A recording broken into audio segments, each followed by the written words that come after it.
Here's what's cooking on today's Sports Stove Local Hour. We are previewing the EKU Defensive Lineman Room. That's right, not head coach, but defensive line coach Jeremy Hawkins joins us. And we also got Marvion Field and, of course, the one and only Ryan Jackson. That's what's cooking on today's Sports Stove Local Hour. McKinney looks, steps into pocket, throws, open receiver, touchdown! Colonels, we're not done yet! Our identity is we're going to press for 40 minutes, we're going to play up-tempo, we're going to play with unbelievable passion, and then our brand is the most exciting 40 minutes in sports.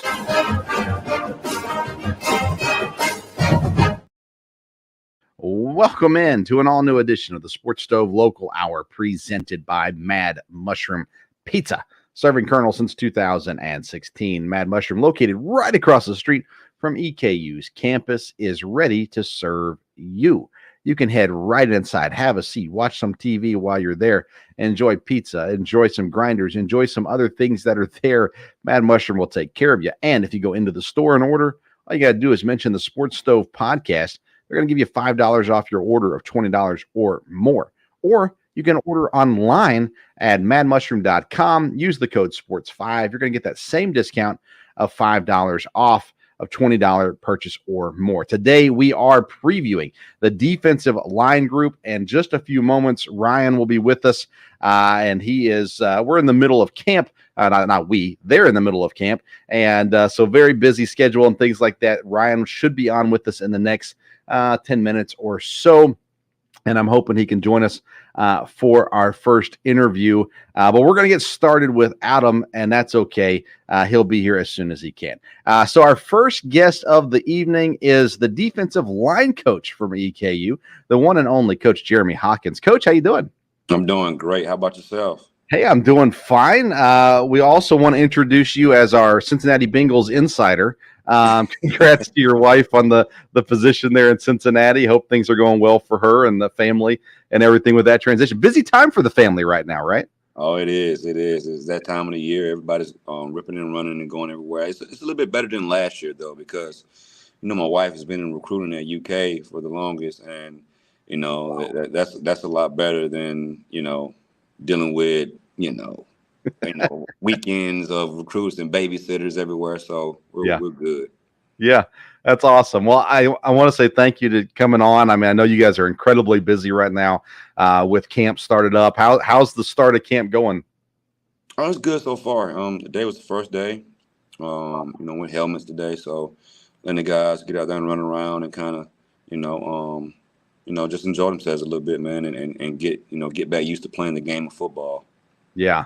Has there been an experience at EKU? We'll just use your time at EKU where a kid comes in for camp, and I mean, you guys have been practicing through the summer doing different things, but where a kid comes into camp and after day one, you see it in his eyes like, nah, this kid ain't cut out for it. Well, it usually takes a little bit longer than day one. You get some guys that haven't been in and haven't been here for the entire summer that you kind of can tell, like, okay, well, they haven't done a lot of working out and running and good stuff like that. But, they usually take them, to about maybe 2 days after pass to kind of, figure out they really want to be here or not. Now, your room has some transition this year. You had some really, really solid vets that graduated off. You got 2 guys that are in camps in the NFL right now. When you lose that kind of stuff, how do you make that transition to the guys this year? I know you have faith in them, confidence in them, all that kind of stuff. But, I mean, you lost some pretty big pieces, right? Yeah, you got TK. That's at Tennessee Titans. And so I'll tell you this, man, I'm happy for those guys. And it's great that they're doing that and they can, put on for EKU at their respective NFL teams. But we got to do what we got to do here.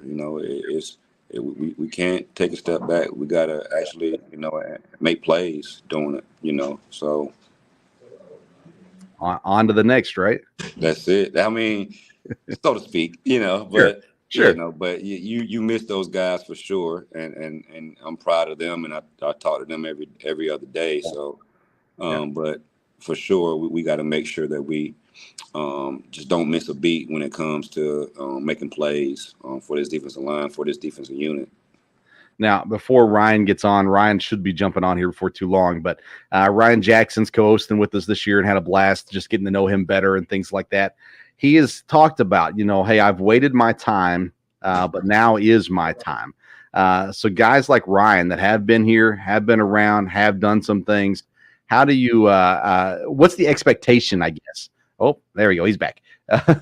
What's the expectation for a guy like Ryan Jackson, who's been in the program now for 3 years? The expectation is for him to step up and be a full-time starter for us. Also step up and be a vocal leader. He has led in so many different ways, but now we got to hear his voice every day, in that defensive line room, the meeting room, on the field, and so on. So that's just one of those deals that he has to do, and he's going to do. He's been doing a good job of it in spring ball. He's been doing a good job of it, throughout the summer. So we're excited about him. Do you find it hard for those guys when they've had some guys that have come in? I mean, the defensive line room has been full of transfers that come in from big schools, big time producers, different things like that. When those bigger personalities leave, is it harder for the guys who've been around to step up and lead, do you think, or is it purely personality and kind of from there? We try to build a environment in this room where you kind of breed that they see it done the right way, then it's kind of done that way by them too. Yeah, I love it. Let's talk about the guys you got in the room this year. We're going to have Marvion Field on here in just a few minutes as well. You've added him. You've got Rodney White comes in from East Tennessee. You've got, of course, Darian Baker returning, along with of course, Ryan as well.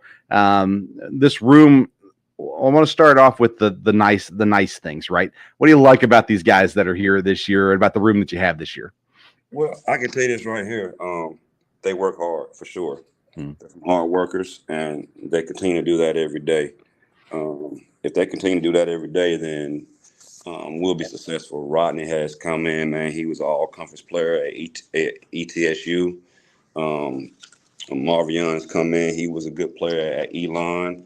So, but it's not just a plug-and-play situation. Those guys got to, learn too.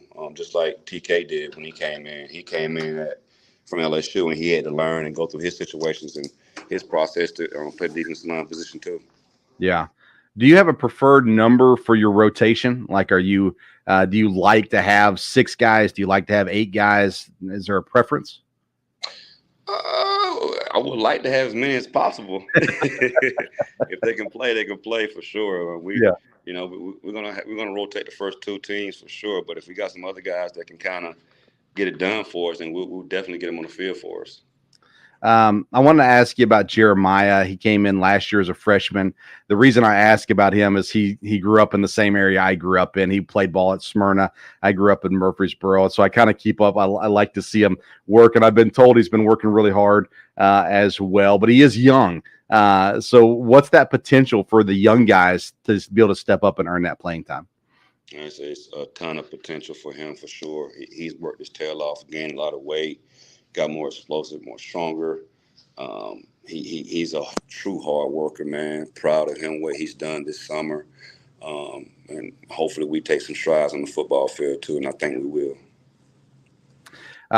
Man, I'll tell you what, it's going to be a fun year, but I got to ask this question, and this is not the fun question to ask, but last year, one of the biggest issues was the run defense. It wasn't just the D-line. It was just the run defense as a whole. What's the, I guess, is that a sticking point this year? Is that one of those things that's being heavily hit on? Hey, we've got to improve this area of the defense. 100%. We got to get better, period. We got to get better. That wasn't a good deal. It wasn't a good year. We got to get better. First 2 games of the year, big games. Cincinnati, Kentucky. Of course, Kentucky's right up the road, so everybody's excited about that. I think the Cincinnati game is going to be just as much fun as well. Easily travelable for EKU fans to go and participate in and things like that as well. I know you guys go game by game. So what's that first game, Cincinnati? I mean, how quick do you get into Cincinnati versus right now? I'm sure is a lot of just still starting those fundamentals and everything like that. But when you're planning for their Big 12 opponent this year, so what? I'm sure you try to keep it just a game as normal, but is there anything extra you go, hey, these guys are going to be a little bit bigger and a little bit faster than some of the guys we're going to face this year? What goes into that game plan? Well, I'll tell you this right here. We got to work on ourselves first. If we don't get the fundamentals down of what we have to do in this defense, then we won't ever be able to play with them. So when we go to this camp, it's, and after camp, you still got a week after camp to kind of, just work on yourselves, get your fundamentals down, small details, and learning this defense, understanding formations, fronts, and just splits and just small stuff like that. So you can slow the game down for yourself on the football field. If we don't do that, then we won't have a chance.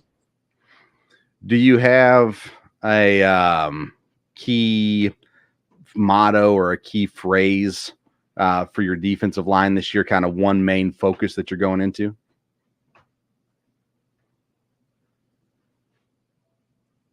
I think we lost Coach. Oh, here he is. Sorry. Do you have like one main priority, one focus of the defensive line room this year? Yeah. About to walk into a meeting here in a second here. Okay. So that's the last thing I got for you. What's the priority for the defensive line this year? To be honest with you, just to, make plays, do your job and make plays. You don't want to be out-gapped. You want to be, sound in everything that you do. Effort has to be premium, and make your plays you're supposed to make and go hard. Awesome. Coach, we really appreciate you taking time for us tonight. I hope that you have a good rest of your camp. Okay, thank you. Appreciate you. See you, Coach. That's Jeremy Hawkins, defensive line coach, EKU football. And like I said, incredibly busy right now. They just got done with practice or something meeting. I'm not sure what it was, about 10 minutes ago. He jumped on with us, and he's going right into another meeting. So lots of things happening there, and sure appreciate him taking the time for us today as well. We're going to take a quick break. When we come back, we should have defensive linemen, either Ryan Jackson or Marvion Field. One of them will be here. Let's take a quick break and hear a word from Mad Mushroom Pizza. Mad Mushroom Pizza is now a proud sponsor of the Sports Stove podcast. Mad Mushroom, home of the original cheese sticks. Proudly serving EKU's campus, Mad Mushroom offers Colonel's amazing pizza, cheese sticks, wings, grinders, and so much more. Next time you visit, tell them the Sports Stove sent you, and you get $5 off any order over $20. Or visit online, madmushroom.com, and when you order, enter the code SPORTS5, and you'll get that $5 off any order over $20. Mad Mushroom, feed your head. Welcome back into the Sports Stove Local Hour presented by Mad Mushroom Pizza. And again, I want to say thank you to Coach Jeremy Hawkins for taking some time to chat with us tonight. And we caught him walking through the hallways, and so we some of the audio messed up, but it's all good. I hope that you enjoyed that interview. It is now time for our second interview of the evening. One of the newer players for the EKU football team. It's defensive lineman Marvion Field. Hey, man, how you doing? I'm doing good, sir. How you doing? Doing fine. Now, I know you guys have been busy. We just got done talking to Coach Hawk, and crazy time. How did day one of camp go? Day one was good. It was definitely energetic out there.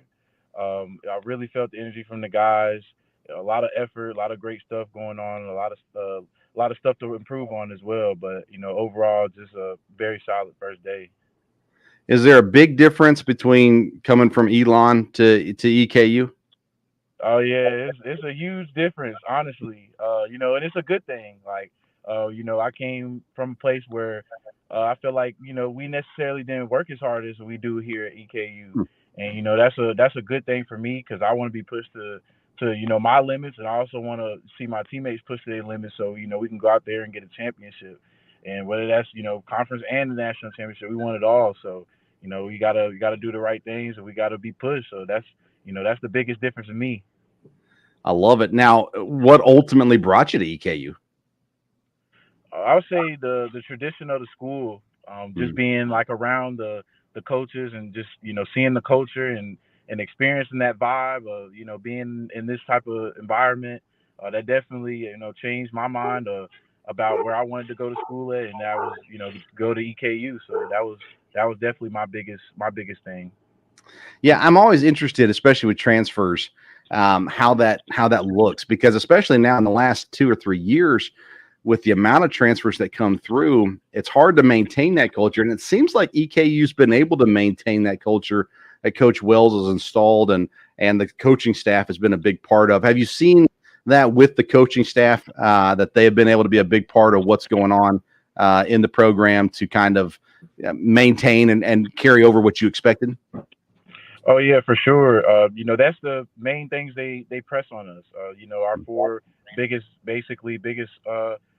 testament to the team. Like, we have to be prideful, we have to have a passion, we have to be mentally tough, and we have to always do the right thing. So that's just keeping that culture and keeping that tradition is the main thing the coaches try to do, because they know that's what the team is built off of. So ultimately, that's what we got to do. That's what it is.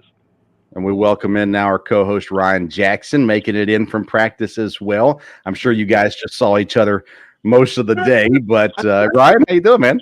I do know that guy. You know that guy? He was calling you names earlier, Ryan, but no, I'm just kidding. I'm just kidding. Welcome, Ryan. So we just talked with Coach Hawk, and he was talking about the need for everyone, to do their job, fill their role, make plays, those sorts of things. So Marvion, when you're looking at that idea, what do you bring to the table for this defensive line? My job, being a boundary end, being in that strong side of the defense, is to basically hold my gap and to make plays, because that's what it is. Like, in this defense, we're not here to just be gap fillers. We're not here to just be those type of players. We're here to be game changers. We're here to make plays. So my job is to go out there, do my job to the best of my ability, while also making those game changing plays. What's the most exciting thing you can do on the field? A sack, an interception, forced fumble? What would be, you say, the most exciting thing, or something else that I didn't mention? The most exciting, I would probably say a touchdown. That's got to be it.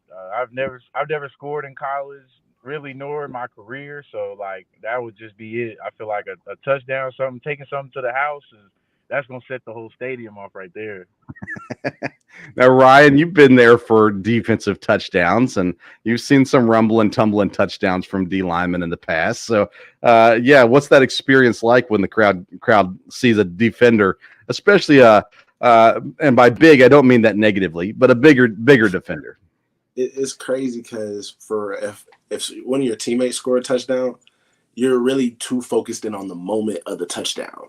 And you're hype and you're happy for your teammate, and then you turn your back, and then you see the crowd just erupting, and they're all on their feet, they're all lively. It's an awesome feeling, not only to see like your teammate put in the work, he put in the effort, he was ready for this play, and then he makes the play. So you're happy for him at first, and then you turn around and you get to reap the benefits of it, because everybody's happy for you, because you could have done something really bad on that play, but your teammate made up for you. So. Yeah. Yeah, there's nothing better than when you mess up, but it still works out one way or the other. Marvion, how's it been with adjusting to the locker room? You got a couple guys that have been here for a little while, Darian, Ryan, Jeremiah was here last year too, and then you got Rodney, you got some new guys in there also. Do you feel like the room has come together pretty quickly? Yeah, for surely, especially in the locker room too. All the guys, we all get along great. I was here in spring, so I was able to, get acquainted with all those guys a bit earlier than most of the new transfers. But even with the new transfers, like, they fit in so well. Like, it's almost like they've been here for a year or so. So, I feel like that culture was what really tied us all together. So I think that's what really makes us like tight knit group. So, Ryan, you got any questions for Marvion? Marv, transferring from DLine, because that's in where is DLine again? Sorry, I don't know. It's right. It's in Elon, North Carolina, right in the middle. Okay, North Carolina. Has it been a huge culture shock going from North Carolina to Kentucky?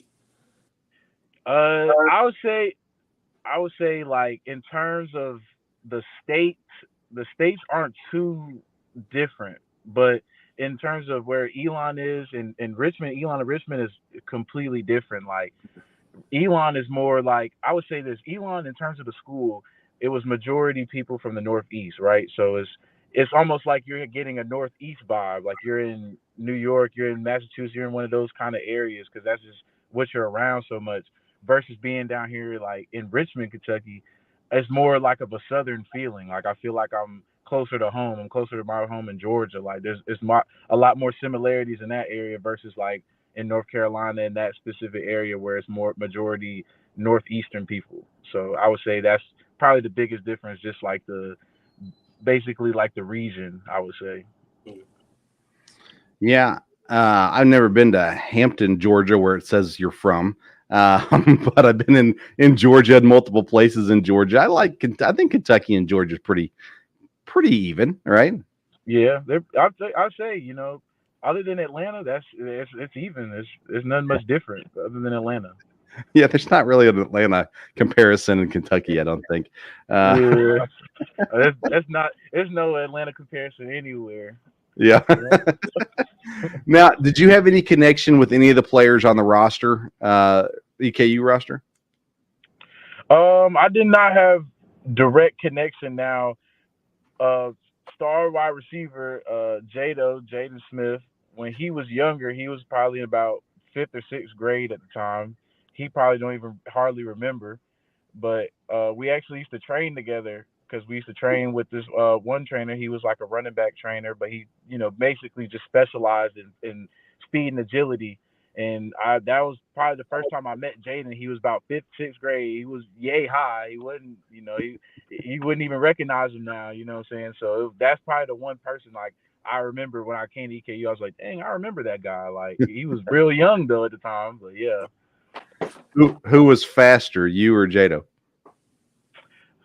Truth be told, I did route him up that one day. I was playing a little tight end. I hit a little inside route, you know what I'm saying? But, you know, he's always got that killer speed, man. That's a dog right there. He would blow me out the water. Ryan, we're going to clip this out. You can take it into the locker room. We had this last year with Matt Jackson and Joseph Sewell, a little bit of back when we were younger, I took him and all this kind of stuff. But you have to take that into Jaden and make sure confirm. That's actually funny because I trained at the same place with Matt Jackson and Joseph Sewell. That's right. That's right. Yeah. Yeah, I played trained at the same spot as them. Yeah, Joseph told us last year that he beat Matt on a route, and Matt said, I don't remember that. That didn't happen. Matt's never going to admit to losing. Yeah. Oh, man. Marvion. From an island, Joseph Sewell definitely won more than he lost. Okay, yeah. Sewell's a big boy. Yeah, but he had a lot of speed, too. Marvion, if you could play a different position, what position would you want to play? Ooh. Tight end, or probably I would say running back. I knew this. Okay. Well, I was gonna clarify too. Not which position do you think you can play, but which one you'd want to play. That it still be the same. I think I can play any position. That's no problem. Like you can just throw me anywhere for real. Yeah. But if I had to pick, I would probably say, or if I had to say which position I know I could play and I would pick, I would definitely say tight end. Yeah. Yeah, that'd be fun. Now you're listed on the website as 6'3", 290. Is that where you're sitting at? Yes, sir. Right about. Yeah. And you got that tight end speed? Oh yeah.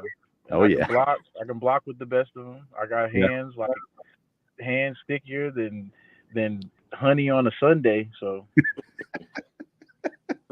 I love it. Now, with that being said, I'm expecting an interception this year. If you got sticky hands, we got to see that paw go up in the air, pull one down one-handed as the pass comes over, or something like that. That's what I'm expecting. Ryan Jackson gonna knock it up in the air for me. I'm gonna go up there and climb the ladder and get it. Okay, I like it.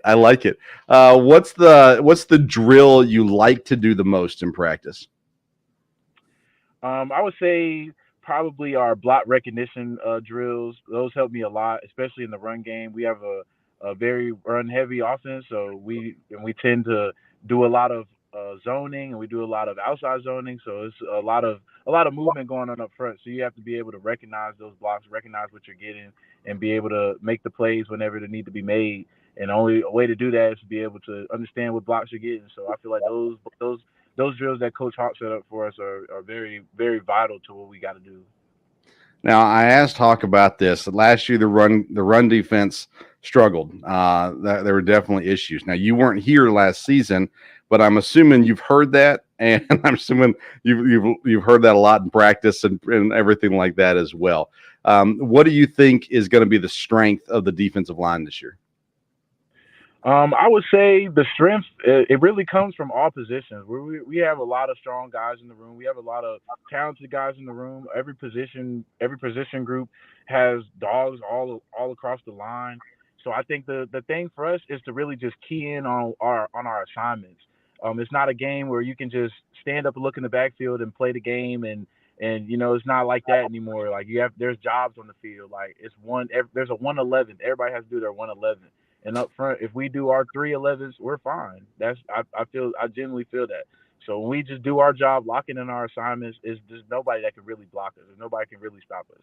And I promise you, when we do this, we're gonna have a top defense in this country. Now, you guys don't get a slow start, right? I mean, you got Cincinnati week 1, Kentucky week 2. Are you looking forward to one of those games more than the other? As far as the opponents, the locations, that kind of thing. I know every game's just as important, and the next one's the most important. I get all that stuff.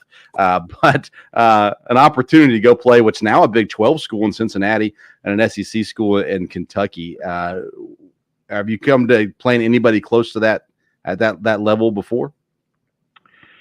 Previously in the years, we played at Elon. We played Wake Forest, Appalachian State, and recently last year Vanderbilt. So we played a few of those, or one of those conferences in the SEC, and we played some type high caliber teams in Wake Forest and Appalachian State, especially in that 2021 year. So I would say Cincinnati definitely is a one circled on there for me. I've seen them have great success, especially within the past 4 years of them making the college football playoffs and moving up, and sending a lot of guys in the draft these past few years. So it's definitely a great opportunity, and I want to be able to go up there, and I want to be able to show out, and I want to be able to bring back a win to EKU, because I know nothing would be bigger than beating the college football playoff team. That's a really good goal. But we also got our eyes set on Kentucky too, because that's a very good opponent. They've been strong in the SEC for the past few years, and they've been sending a lot of draft picks over the years. They're highly looked at school, and we know that if we go up there and we show out and we go bring home a dub, is nobody that's stopping us. We know that regardless of who we play, nobody's stopping us. But it's definitely important for us to go up there and show out against these teams that have proven to be some of the best teams in the country. That only going to show that we're one of the best teams in the country. Now, Ryan, can you imagine how many people will be in the seats if you guys are able to win at Cincinnati or at Kentucky or both? I mean, I don't think I could fathom the amount of people we could fit in Roy Kidd Stadium. Yeah, they'll show up. There ain't no doubt about that. Now, I got to ask this. So on Wednesday nights, me and my dad do a show at 8:00, and we're previewing college football conferences and everything right now. We break every conference. We do the Power 5 conferences. We break them into tiers. So we got national championship contenders, conference championship contenders, the middle of the road pack, and then our last tier we call the Vanderbilt tier, which is the worst tier. You don't want to be in that tier, right? When you were at Elon, did you guys beat Vanderbilt? No, we didn't. I believe we lost by 11 points. It was a very close game. We definitely left a lot on the field that game, and that still hurts me to this day because I knew we should have beat them guys. But it's still a top. I wouldn't say they're a top program, obviously not in the SEC, but they're still a top program. We played them. The week before they had killed Hawaii. They put 60 on Hawaii, and then we came out there and we had a good game against them. And we obviously probably should have won that game, but tough games happen like that. But they're definitely a solid opponent though. They have some solid guys over there. Yeah, I just like to take every opportunity to bust on Vanderbilt that I can. They are an SEC school, and you can't take that lightly, of course, as well. And I know Ryan's he grew up closer to Vanderbilt as well, but we talked about this before. But yeah, for whatever reason, I grew up in Murfreesboro, and my dad hated Vanderbilt, and so I hated Vanderbilt, and that's just the way it went. And we used to go watch him get beat, but nonetheless, I thought I'd bring that up. Nobody else cares about any of this. But hey, it's okay. It's my show. I can talk about whatever I want. So, Ryan, any other questions for Marvion? Marv, do you have a signature celebration or do something on the fly when you make a play? Signature? Nah, I wouldn't say. Well, I would say I do have a signature. It's probably just a little fist pump. Just throw my arm. Like, let's go. Like, one of those. It's pretty simple, of course, but that's probably my go-to. But when it comes to the sack, that's just gonna vary. That could be anything in the moment. So, hopefully, it's obviously gonna be legal. I know Coach Will's gonna see it's gonna be legal, but that's gonna vary though. That's gonna have to just be a game time decision. Great question. You got a pump up song you like to listen to before you take the headphones off? Anything Young Boy, honestly. Anything NBA Young Boy, I'm pumped. I'm ready to go. Yeah. I'm ready to go. And once I hear that crowd, that's music to my ears too. So yeah. You guys got a concert coming up on campus. Is it Lil Jon? Lil Jon will be here. Yeah. I don't know. You guys like Lil Jon? I'm a fan. He's a legend. He's a great. He has some. He got songs everybody likes. So. I mean, yeah.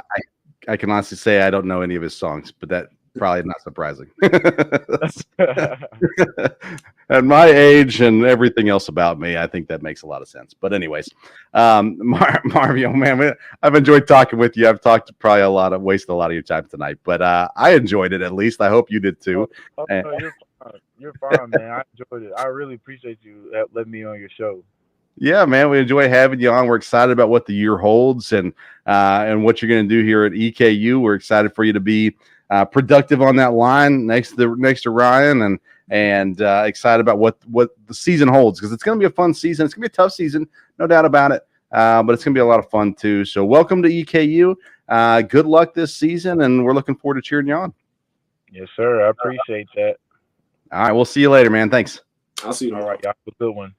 All right, that's Marvion Field, defensive lineman for EKU, one of the newest defensive linemen for EKU as well. Fun conversation, and that interview went off the rails. That's my bad. So I apologize. Thank you for all those who've stuck with us and listened through. But I enjoyed it. I had fun. It's later than normal, so I got to stay with it. Ryan, man, first day of camp. How's it feeling? It was honestly a blast. We came out, had some really good energy, especially for our opening session, and then we came back for our first little helmet day, and it was honestly, stuff was just clicking. It seemed like not that we're light years ahead of the other couple years. It just seems like we're used to it, and something we do now. Like, this is just repetition, drills, practice. Repetition, drills, practice. I'm excited to see how this goes, because we had a great opening day, great first day. I'm excited to see what happens with the rest of the team.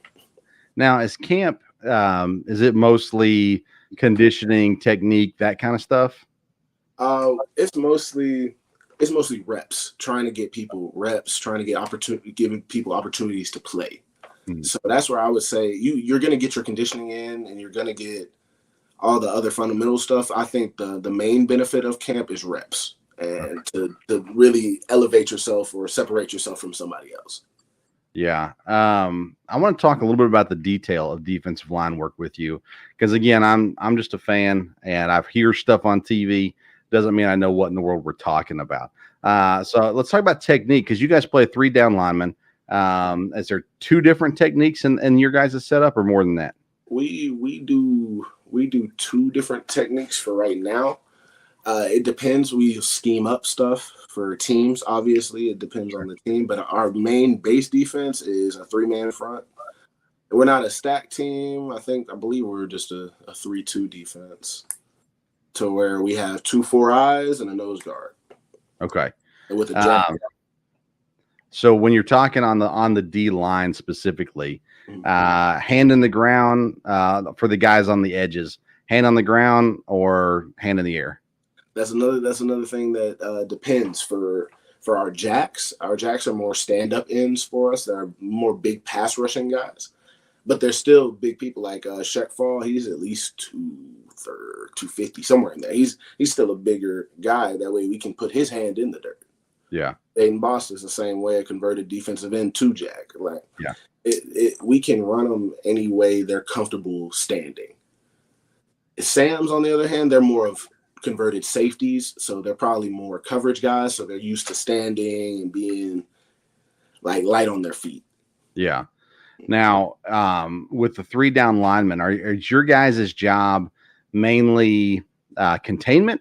Is it mainly, penetration? What would be your main focus? Our main goal is to clog up those interior gaps to where those 2 4-eyes, they need to contain the B gaps to where this is their gap. I don't need anybody to push you out of it or stay. I need you to stay in these 3 set gaps. And our nose guards play a backside A. It's called a lag, to where we're playing like the backside A. And this is all for our scheme. Other people do stuff differently. And we have our linebackers filling our A gap and our backside C. It's a whole. For a defensive line, you need to know your rules, you need to know the progression, and you need to know why you're playing what.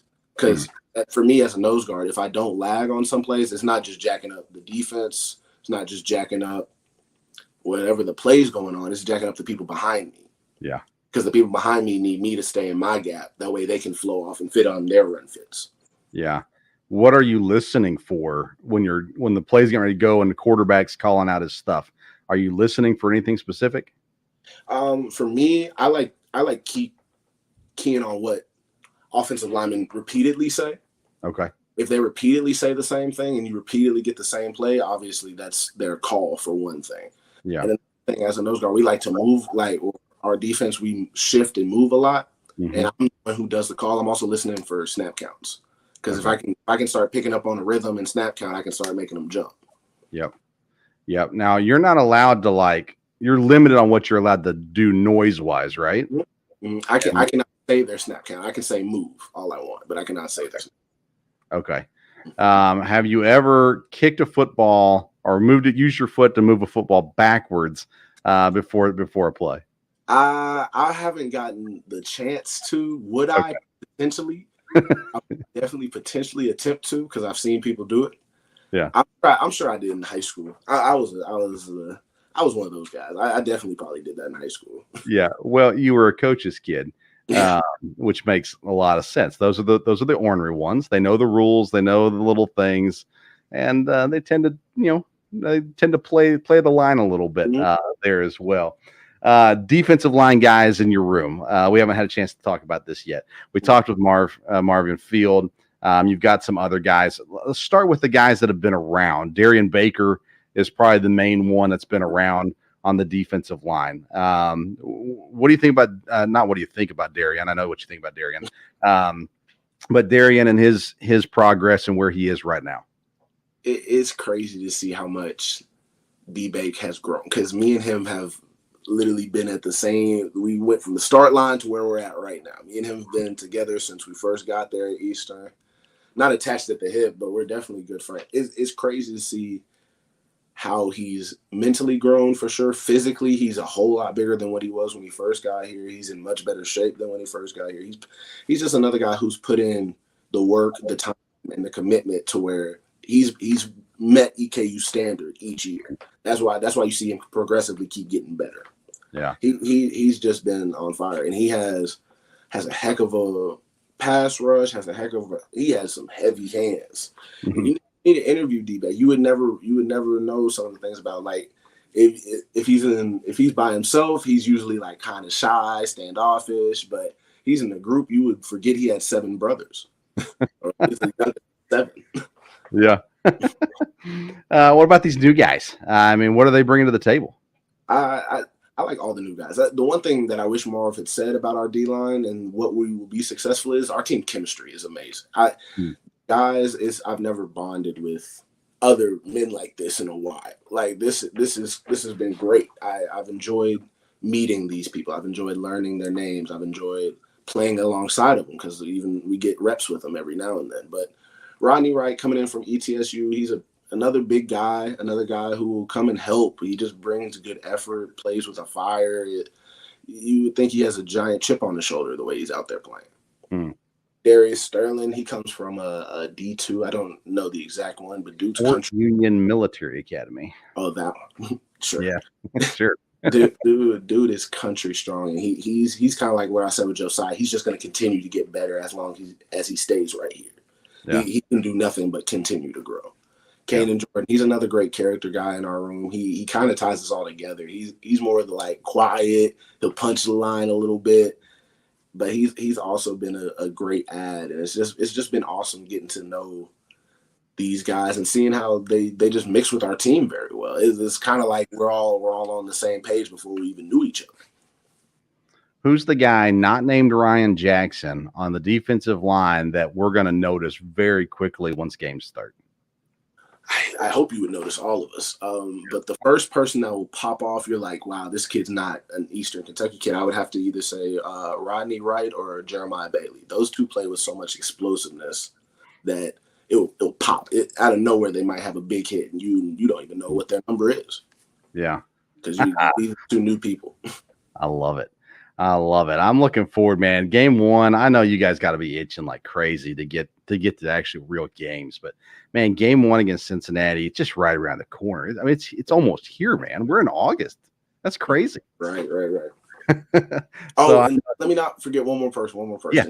Gabe Fletcher. He's another one. If he gets on the field, expect big things from him. Yeah, Gabe, redshirt sophomore. He's from the Tennessee area, Memphis, I think. Tennessee. That's my guy. I couldn't forget him. He would hate me. Yeah. He's there for sure. Man, I'm telling you what, it's going to be fun. Like I said, I talked with Coach Hawkins about this at the end of the interview. I knew I waited till the end so I didn't get him in a bad mood. But, about that run defense. And, man, last year there were several games. I mean, I could think of two off the top of my head, but several games where the run game it just couldn't stop anybody. Is that the main emphasis this year, or is it just one of the emphasis? I don't think that's how you say that, but it's run game's always going to be emphasis every year, and they always talk about it and they always bring it up in meetings, but we've always just kept getting better at defending the run. All we've done this camp is worked on our run fits. I'll say the one thing we did do different this year than last year, Coach Johnson is not giving us more control, but he's definitely trusted us more to where we're going over run fits. We're trying to learn. Defensive linemen are trying to learn what the linebackers do, or attempting to learn what the safeties can do, or attempting to learn what the corners. We're trying to be one more than 11 out there. The defensive line, the linebackers, the safeties. We're trying to be more of a one knit group to where hopefully that will help us not only in the run game but just overall playing together. I think if you can get a team chemistry going to where everybody's clicking on the same point and you trust each other, I think that's probably will make our defense much better. Awesome. Well, the plan is next week to go to the O-line, and we'll bring in Coach Losi, and we'll bring in one of the probably Josiah's the plan right now, but we'll bring in one of the O-linemen as well. And, of course, your direct counterparts, as you guys see each other a lot in practice and things like that. So that'll be fun to have that conversation. And this week's schedule was weird, and we kind of we actually pre-recorded this episode. It's going to air live on Thursday night, or not live. It's going to air on Thursday night. We were pre-recorded Wednesday night to fit the schedule for Coach Hawkins especially as well. So I know you guys are crazy busy right now. I'm sure you're exhausted. It's 10:15 right now, and you just got home and jumped on from a long day at work. So I'm glad that you were able to jump on. I wish you could have been here for Hawk, but he was definitely, you could tell his mind. He was very busy. He talked to us, and I appreciate that, but you could tell he had a lot going on. But I wish you were there. as well for that one. But when you go listen back to it, we'll talk about it next week and see if you have anything to add or defend yourself. I asked Coach about you, so no, he didn't say anything bad. But I love it. We're excited. I'm hoping Friday to make it out to practice and see you guys out there and see everything that's going on. And I always like to go out there and hear Coach Wells yelling. It's always a highlight of my day. So we'll get out there for it. But Ryan, man, I'm so appreciative of you and your willingness to help out, and excited about what's ahead. Next week we'll talk O-line. Sound good? Yes, sir. Sounds great. All right. So follow us on social media at Sports Stove. You can catch the show. You get the audio version anywhere you get your podcast. The video is available always on YouTube, Sports Stove YouTube page. Make sure you visit Mad Mushroom Pizza. Get yourself some pizza. We didn't play the ads tonight, but IPM Pest and Termite and All Around Roofing. Quality, locally owned and operated businesses in the area. If you live in Central Kentucky, check out those fine folks and thank them for supporting the show. All right, folks, thanks for tuning in to this edition of the Sports Stove Local Hour.